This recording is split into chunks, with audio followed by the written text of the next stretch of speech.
In this tutorial, I will show you how to fix missing apps after installing Windows 11 or even Windows 10. If some of your default apps disappeared after an update or installation, do not worry. I will guide you through some easy steps to bring them back. First, click on the search icon in your taskbar. In the search box, type in PowerShell. You should see Windows PowerShell appear in the results. Right-click on it and choose Run as Administrator.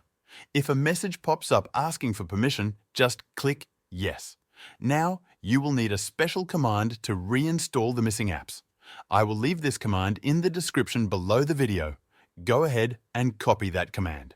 Then, inside the PowerShell window, right-click at the top of the window. Hover over Edit and choose Paste.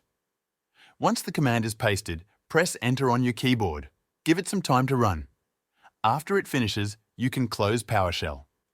Next, we are going to reset the Microsoft Store cache. Open the search again and type in WS Reset. You should see WS Reset appear. Click on it to open. A blank window might show up for a few seconds and then it will close by itself. This is normal. Once that is done, open the search one more time.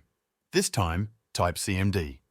You will see the command prompt appear. Right-click on it and select Run as Administrator. Again, if you get a permission prompt, choose Yes.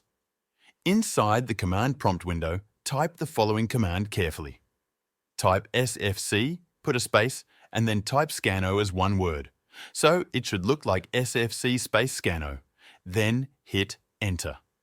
This command will scan your system for any missing or corrupted files and will try to repair them.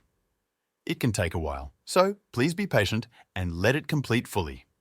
When the scan has finished, you can close Command Prompt. Now, restart your computer. This will make sure all the changes are applied properly. That's it. After your computer restarts, your missing apps should be restored. Thanks for watching.